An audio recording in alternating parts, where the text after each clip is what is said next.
Qué bueno volverles a saludar. Estamos iniciando una nueva serie de estudios bíblicos para células basados en la carta de Pablo a los Gálatas.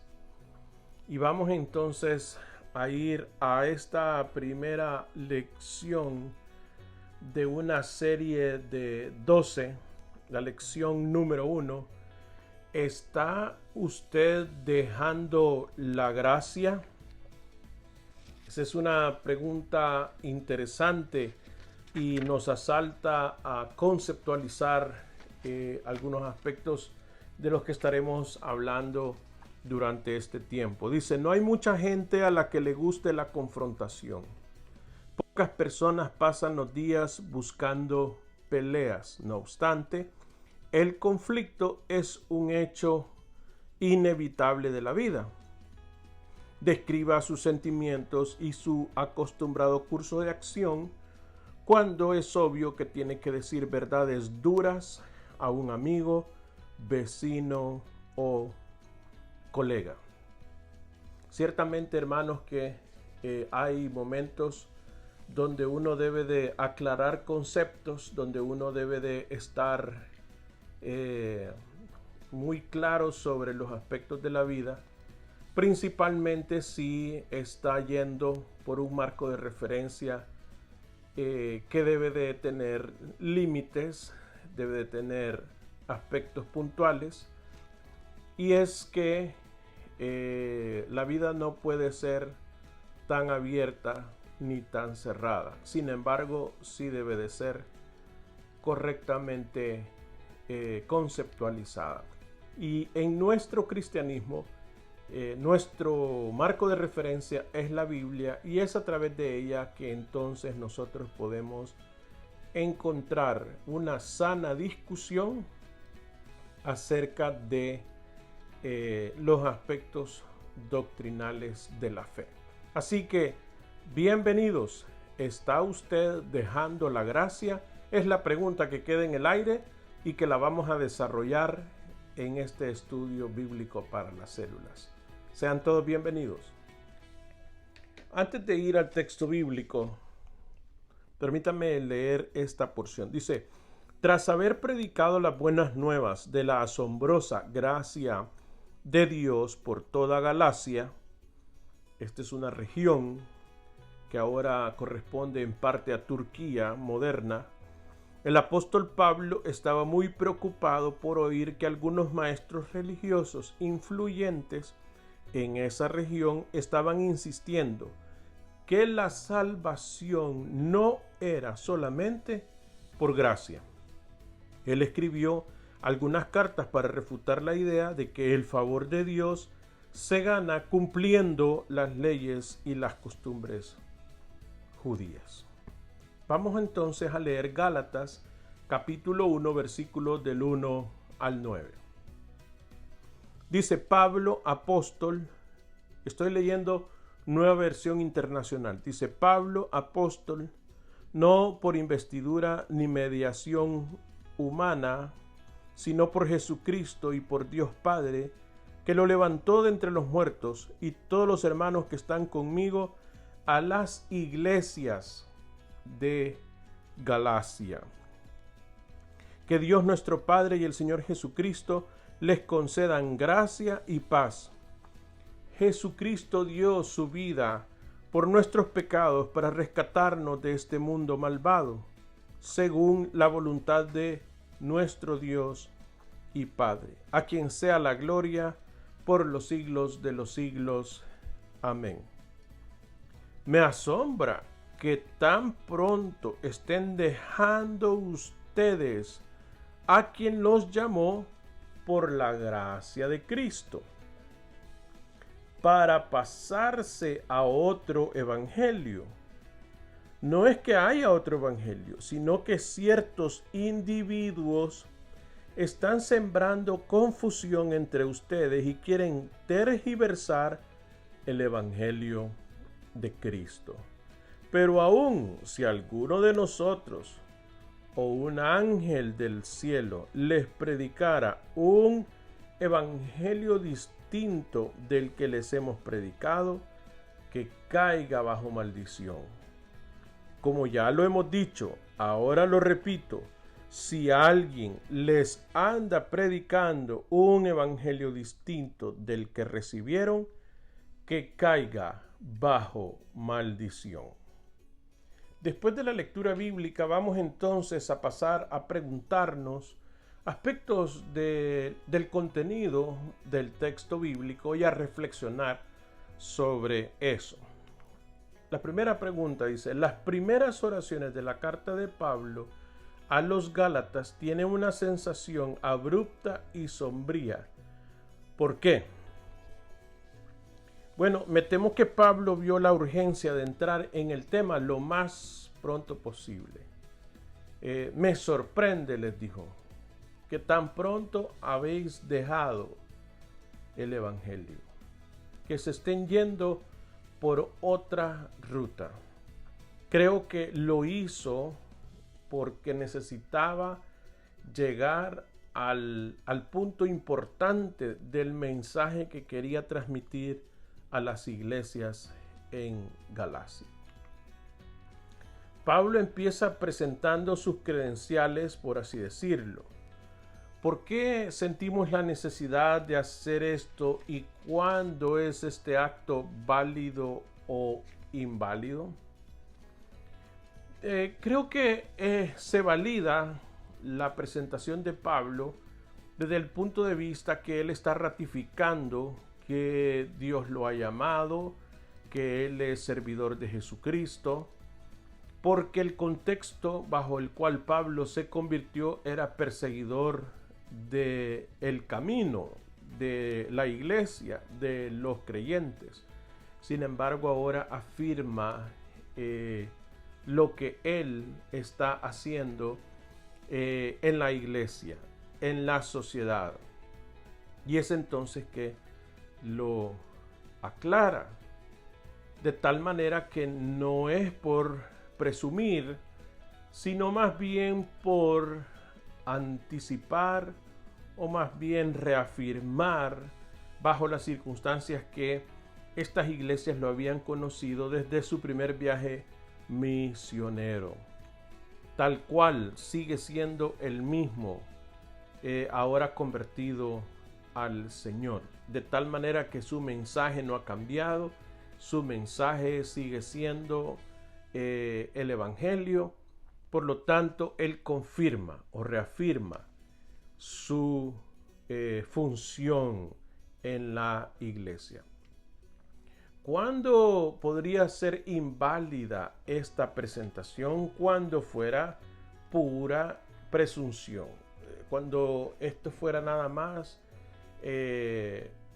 la ornamentación de un individuo que está centrado en sí mismo y que quiere darse aires de uno que lo sabe todo, desde el punto de vista de ser el iluminado y el centro de toda ciencia o información o conocimiento. Sin embargo, Pablo está hablando acerca de su servicio al Señor y del contenido de su mensaje.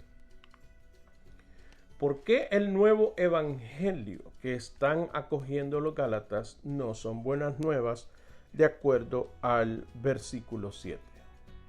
En primer lugar, porque no hay otro evangelio. Solo hay uno.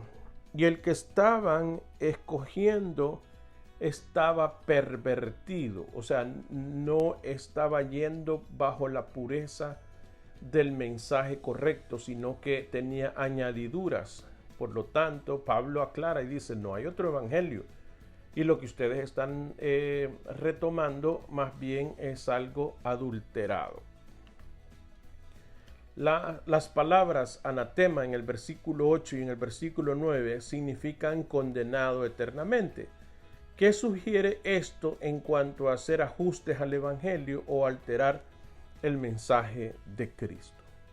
Yo creo que Pablo contundentemente nos habla que si queremos vivir el evangelio, tenemos que conocer el evangelio. no tenemos por qué añadirle, porque el que le quita o le pone a la escritura o al mensaje correcto del evangelio de la buena noticia, acarrea para sí condenación. Así que, hermanos, es importante que usted y yo tengamos claridad en el mensaje que estamos entregando. No le podemos añadir.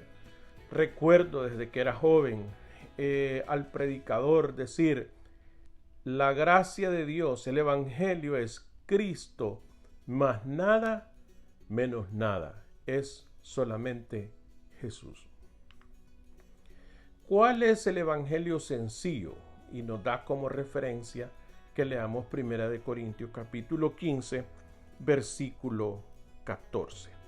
Bueno, el evangelio sencillo, como dijo Pablo, es lo que yo he recibido, que es proclamar que Cristo murió por nuestros pecados, conforme a las Escrituras, que fue sepultado y que resucitó al tercer día, conforme a las Escrituras. Entonces, no hay otro mensaje, hermanos.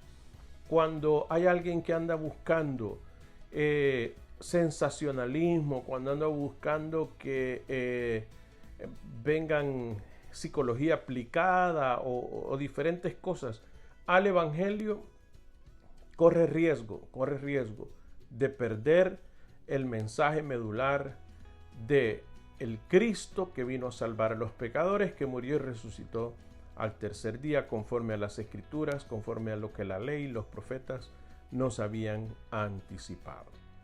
Vamos a la lectura de inspiración, esta lectura o historia o comentario que el autor de estos estudios bíblicos nos comenta o nos deja para reflexionar sobre el mismo tema. Y dice de la siguiente manera: ¿cuál es la obra que Dios quiere que hagamos?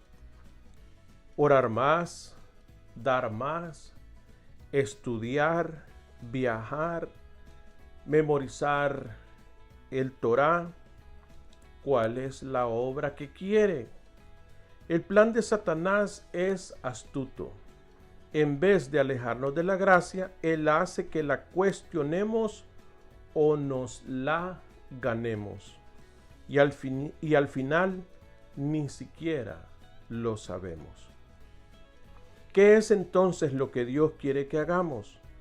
¿Cuál es la obra que Él busca? ¿Solo creer? Creer en aquel a quien Él envió. Esta es la obra de Dios, que crean en aquel a quien Él envió. Nos dice Juan capítulo 6, versículo 29.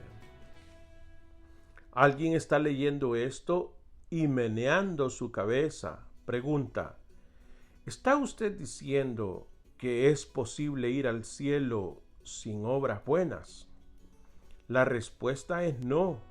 Las buenas obras son un requisito. Otra persona está leyendo y pregunta: ¿está usted diciendo que es posible ir al cielo sin buen carácter? Mi respuesta nuevamente es no. También se requiere buen carácter. Para entrar al cielo uno debe tener buenas obras y buen carácter.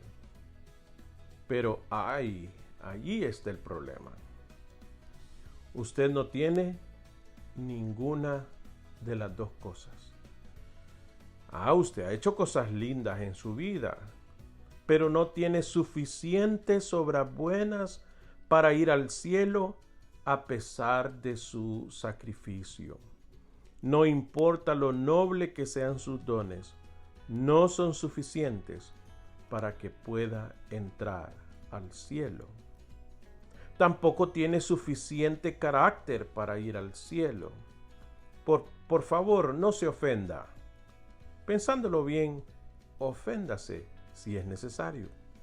Usted probablemente es una persona muy decente, pero la decencia no es suficiente.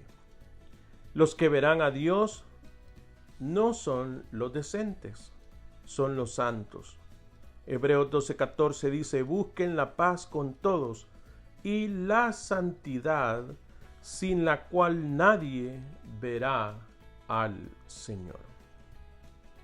Usted tal vez sea decente, tal vez pague sus impuestos, bese a sus hijos y duerma con una conciencia limpia.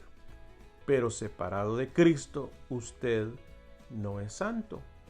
Entonces, ¿cómo puede ir al cielo? Solo crea. Acepte la obra ya hecha, la obra de Jesús en la cruz. Solo crea. ¿Es así de sencillo? Así es de sencillo. ¿Así de fácil? No tiene nada de fácil, en lo absoluto. La cruz era pesada, la sangre era real y el precio fue extravagante. Hubiera llevado a la bancarrota a usted o a mí, así que Él lo pagó por nosotros. Llámelo sencillo, llámelo un regalo, pero no lo llame fácil. Llámelo por lo que es. Llámelo gracia. Es el don inmerecido por parte de nuestro Señor para cada uno de nosotros. Sigamos reflexionando y vayamos a las preguntas de reacción. ¿Por qué es tan difícil para la gente entender el concepto de la gracia? Yo creo que las personas desde el punto de vista natural, estoy hablando desde mi punto de vista antes de ser cristiano, era difícil entender cómo esto principalmente bajo una contextualización religiosa. La gran mayoría de nosotros tenemos el mismo contexto religioso previo a venir a los pies de Jesucristo. Y fuimos educados o enseñados, más bien, perdón, la palabra correcta. Fuimos enseñados en que deberíamos de portarnos bien. En casa nos decían que deberíamos de portarnos bien. La sociedad dice que debemos de portarnos bien, etcétera, etcétera. Entonces, cuando viene este mensaje revolucionario por parte de Dios a través de su evangelio, a través de las escrituras, resulta difícil creer que las cosas sean así de sencillas. Es más, hay un dicho popular que dice que no hay almuerzo gratis. Y el evangelio no es gratis. Jesús pagó por él. Y como él pagó por ese evangelio, lo puede ofrecer a cada uno de nosotros. ¿Cuáles son algunas de las cosas, aparte de Cristo, en las que confían los cristianos para tratar de establecer su aprobación ante los ojos de Dios? ¿Qué son algunas cosas que cristianos procuran para ser aceptos delante de Dios? Bueno, algunos piensan que entre más conocen, entre más doctrina saben, entre más Biblia memorizan, eso los va a hacer más aceptos al Señor. Y no estoy diciendo que no hay que estudiar la Biblia. Estoy nada más mencionando algunas cosas que algunos cristianos ponen como recurso para la aceptación delante de Dios. Algunos hablan de que hay que portarse bien, son moralistas. Hay que ser de buen testimonio. Yo digo amén. Pero sin embargo, no todos, en todo tiempo, en todos los momentos de nuestra vida, estamos correctamente portados. Y hay otros que para ser aceptos delante del Señor dan. Como comprar, como en alguna época, en algún grupo religioso se dieron indulgencias. Pague para salir de su problema del pecado. Cualquiera de esos recursos podría ser bien intencionado, favorecería de alguna manera la vida, puede que sí, pero debo de aclarar que solo Cristo es el que nos permite ser aceptos delante del Señor. Discútanlo ahí en la célula, sigan comentando, no se queden solo con mi comentario. ¿Cómo le contestaría usted a la persona que después de leer Gálatas capítulo 1 versículos del 1 al 9 dijo: no entiendo por qué Pablo está tan alterado por el significado teológico de unos cuantos conceptos? Y bueno, no es para menos, hermanos. Pablo había invertido su vida, había dejado su lugar en la iglesia en Antioquía cuando salió en su primer viaje misionero. Le causó algunas dificultades de relación con Juan Marcos y tenía que esforzarse por transitar por aquellas regiones y dar todo lo mejor de él, llevando el mensaje. Ustedes saben que él fue apedreado, arrastrado, latigado, lo daban por muerto, etc. Con mucho esfuerzo llevó la palabra de Dios a aquellos lugares. Y después de su partida, al ver que se introducían enseñanzas incorrectas con respecto al Evangelio, se indignaba, porque al final él tenía la certeza de que eso no les iba a servir. Podrían ser muy buenos conceptos, pero no se trata de buenos conceptos, se trata de la verdad del Evangelio de Jesucristo. Uno puede estar muy bien intencionado en su fe, pero si lo que cree es incorrecto, estará incorrectamente bien intencionado. Es importante, hermanos, por eso es importante la discusión en la célula, por eso es importante la lectura bíblica. Les recomiendo que además de la célula vaya a la escuela dominical, tenga su devocional diario. Debemos incrementar nuestro conocimiento de la palabra del Señor para tener razones, para tener recursos acerca de qué es lo que Dios dice en su palabra. Cuando usted ve algunas tendencias de su iglesia, ¿le asombran o hacen que usted se maravilla en el sentido negativo? ¿Qué quiere decir esta pregunta? ¿O cómo se pondría en otras palabras? Hay cosas en su iglesia que van en contra de lo que la Escritura habla, de lo que es el Evangelio. Cuando usted ve que se predica desde el púlpito que debe de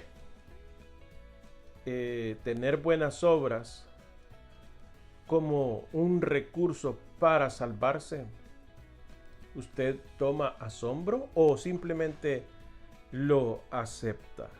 Cuando usted escucha que se predica desde el púlpito y se dice: ya usted es salvo, usted pórtese como le dé la gana, ¿le maravilla? ¿Le sorprende?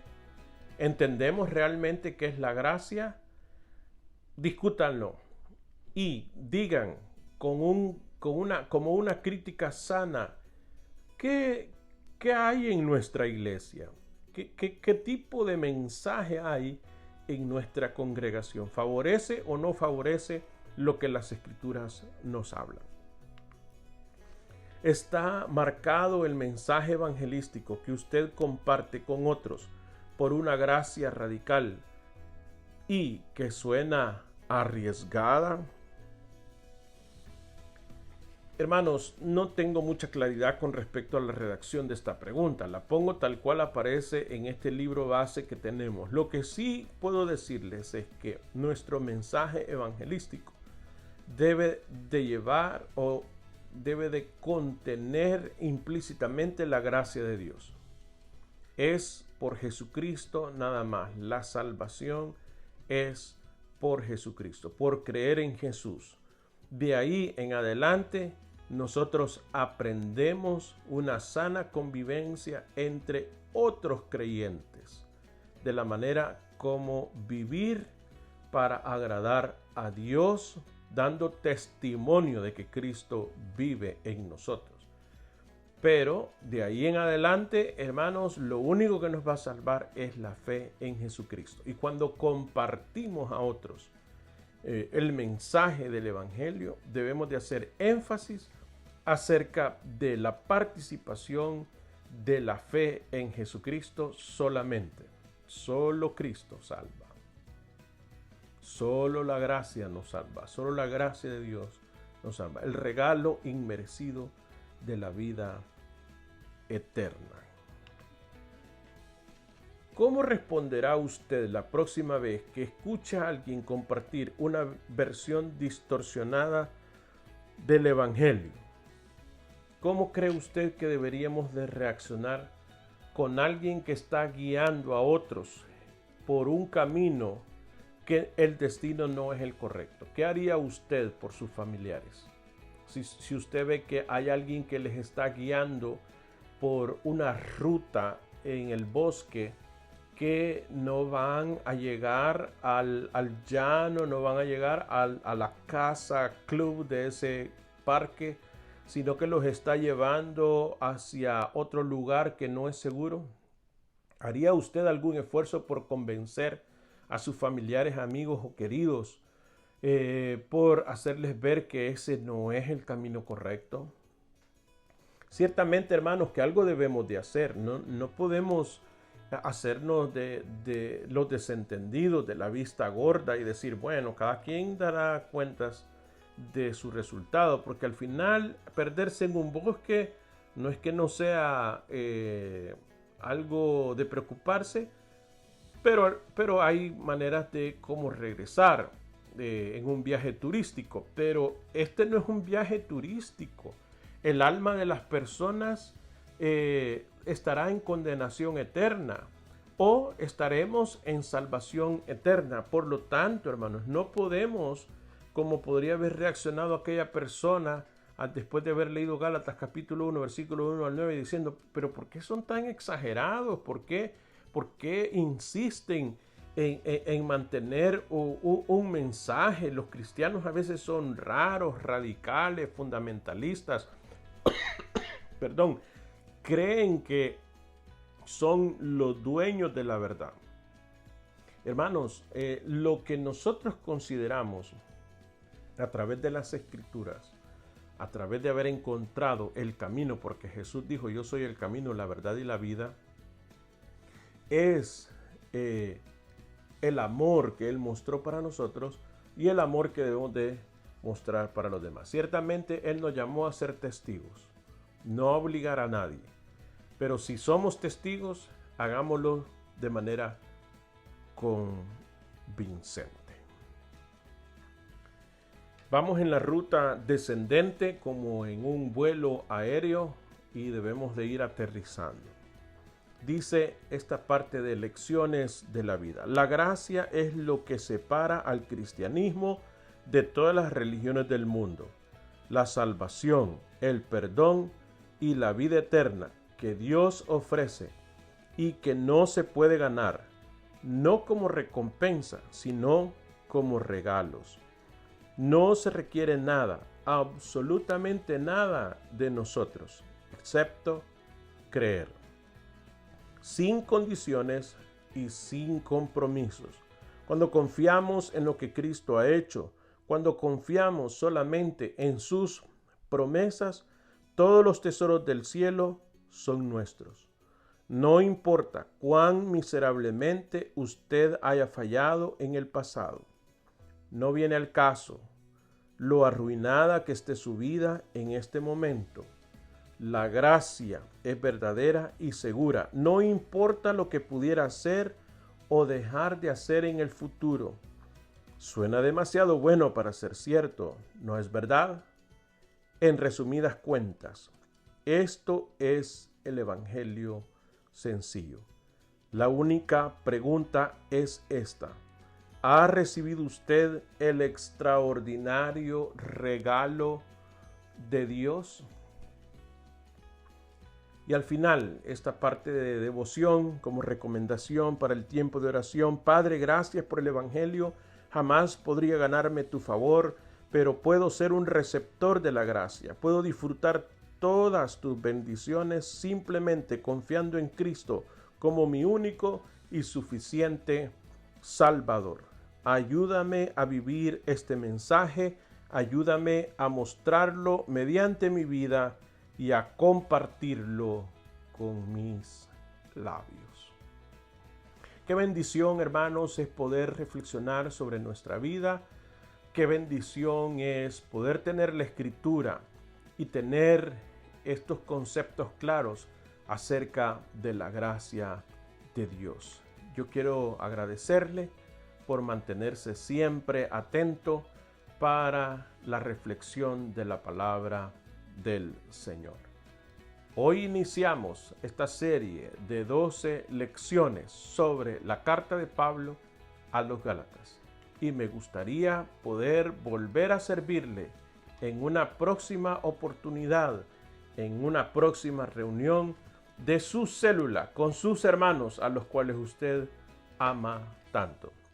Muchos saludos, les quiero mucho, bendiciones.